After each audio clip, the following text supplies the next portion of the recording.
येती, या फिर अगर हिंदी में कहूं तो हिम मानव। तस्वीरों में आप देखेंगे तो आपको ऐसा प्रतीत होगा कि क्या आखिर ऐसी कोई चीज होती भी है, या ये महज एक कहानी है जो आम तौर पर हमारी दादी और नानी हमें घर में बिठाए रखने के लिए सुनाती थी।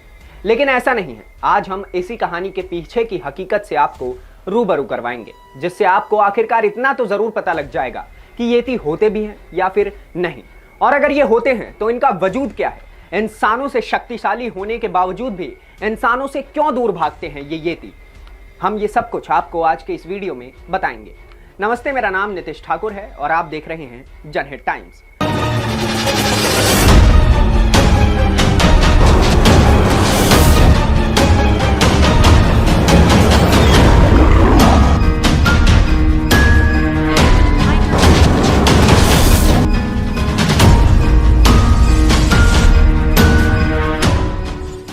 आपने येती का वजूद बहुत सी फिल्म्स, वीडियो गेम और टीवी सीरीज में देखा होगा। किस्से कहानियों का किरदार येती एक विशाल झबरे बालों वाला जानवर है जो कि बंदर और भालू का मिला जुला रूप है। कल्पना अनुसार इसके बड़े पैर होते हैं और बड़े नुकीले दांत होते हैं। कई विशेषज्ञों का कहना है कि येती हिमालय में बर्फ से ढके इलाकों में रहता है। अब इसमें बड़ा सवाल यह है कि अक्सर जिस येती के होने की बात की जाती है उसका असलियत में कोई वजूद भी है या फिर महज वो एक कल्पना है। पिछले कई दशकों में एक गुट ने येती के होने की बात कही है तो किसी ने उसके होने की बात को सिरे से नकारा है। वैसे काफी हद तक येती के होने के सबूत को झुटलाया गया है। पश्चिमी देशों में भी एक ऐसा ही जीव है जिसके होने की बात कही जाती है, लेकिन वहां इसे येती नहीं बल्कि बिगफुट कहा जाता है। येती हिमालय की लोक कथाओं की उपज है। ये पहाड़ी किस्सों का एक बहुत पुराना किरदार है। खास तौर पर नेपाल की पहाड़ियों में रहने वाले शेरपा कम्युनिटी के जीवन का ये एक अटूट हिस्सा है। शेरपा कम्युनिटी के लोग येती में बहुत खुलकर विश्वास करते हैं। नेपाल के शिवदकाल ने येती से जुड़े 12 लोक कथाओं को अपनी किताब folk tales of Sherpa and Yeti में इकट्ठा किया है। इन सभी कहानियों में येती को बहुत खतरनाक बताया गया है। अब तक हजारों लोगों द्वारा इस हिम मानव को देखे जाने का दावा किया जा चुका है। इसको देखने वाले लोगों का कहना है कि इंसानों की तरह चलने वाला ये प्राणी 7 से 9 फुट लंबा होता है और वजन 250 किलो से लेकर 300 किलो तक हो सकता है। इसकी आंखें लाल अंगारे जैसी होती हैं। इसकी शक्ल बहुत ही डरावनी होती है जिसे देखकर कोई भी खौफ खा जाए। हिम मानव हिमालय में रहने वाले जानवरों को मारकर खा जाता है। कहा यह भी जाता है कि ये विशालकाय जीव रात में शिकार करता है और दिन में सोता है, लेकिन कभी कभी हिम मानव दिन के समय में भी निकलता है।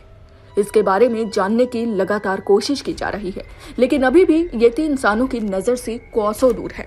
ऐसे में हो सकता है कि हिम मानव की अपनी एक अलग ही दुनिया हो जहां वो इंसानों की पहुंच से दूर हो और इंसानों की ही तरह झुंड में रहता हो, या फिर ये भी हो सकता है कि ये बहुत कम संख्या में हो और अपना वजूद बचाने के लिए संघर्ष कर रहा हो। अब वजह चाहे जो भी हो, लेकिन आज तक येती का सामना इंसानों से नहीं हो पाया है।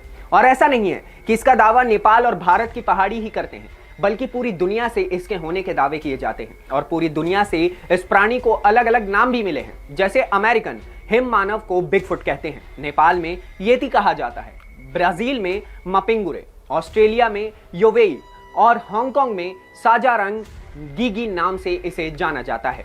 ऐसा कहा जाता है कि येती का रहस्य करीब 900 साल पुराना है। येती के किस्से 326 ईसा पूर्व में मिलते हैं, जब सिकंदर भारत आया था। तब उसने येती को देखने की इच्छा जाहिर की थी, क्योंकि उसने येती की खूब कहानियां सुन रखी थी, लेकिन उसे हिम मानव देखने को नहीं मिल पाया। लेकिन हिम मानव को देखने का दावा तब पुख्ता होता है जब एक ब्रिटिश फोटोग्राफर एरिक शिप्टन ने उसे देखने का दावा किया। दरअसल जब British photographer Eric Shipton Mount Everest पर जाने के लिए प्रचलित रास्ते को छोड़कर एक अलग रास्ते से जाते हैं, तब वह बहुत बड़े बड़े पैरों के निशान देखते हैं और उन्होंने उन निशानों की तस्वीरें ले ली। और यहीं से शुरू हुई आदमी युग में येती की चर्चा। एरिक ने तस्वीरें पश्चिमी एवरेस्ट के माइन लॉन्ग ग्लेशियर पर खींची थी। ये पैर के निशान करीब 13 इंच लंबे थे। इसके बाद उस दौर का ये सबसे बड़ा मुद्दा बन गया, जिसके बाद नेपाल की सरकार ने हिम मानव की खोज के लिए 1950 के दशक में लाइसेंस जारी किए। जाहिर सी बात है कि येती को खोजा ना जा सका, जिसके बाद कई लोग मानने लगे कि एरिक ने किसी भालू के पैर की तस्वीरें खींच ली होंगी। जिसके बाद येती के पैरों के निशान देखने के न जाने कितने मामले सामने आए हैं। वैज्ञानिकों ने कई बार यहां जाकर शोध किया है, लेकिन वो कभी भी इसमें सफल नहीं हुए। उन्होंने कई बार अवशेष भी ढूंढे, लेकिन वो इस चीज के लिए कंफर्म ही नहीं हो पाए कि ये वास्तव में कोई हिममानव के अवशेष हैं या फिर कुछ और। पर्वतारोही सर एडमंड हिलरी और तेंजिंग नोर्गे ने भी 1953 में एवरेस्ट चढ़ाई के दौरान बड़े बड़े फुटप्रिंट्स देखने की बात कही थी। वैसे अंत में आपको बताते चले कि येती हिमालयन संस्कृति का एक बहुत महत्वपूर्ण हिस्सा है और इसलिए ही नेपाल की एक फेमस होटल का नाम येती है। साथ ही येती एयरलाइंस नेपाल की सबसे बेहतरीन एयरलाइंस में से एक है। तो ये थी येती से जुड़ी कुछ खास बातें। कैसी लगी आपको येती के बारे में जानकारी, हमें कमेंट सेक्शन में बताइए। साथ ही ये भी बताइएगा कि क्या आप यकीन करते हैं येती होते भी हैं या फिर नहीं। सब कुछ हमें कमेंट सेक्शन में बताइएगा। आज के लिए बस इतना ही, मिलते हैं अगली वीडियो में। धन्यवाद, नमस्कार।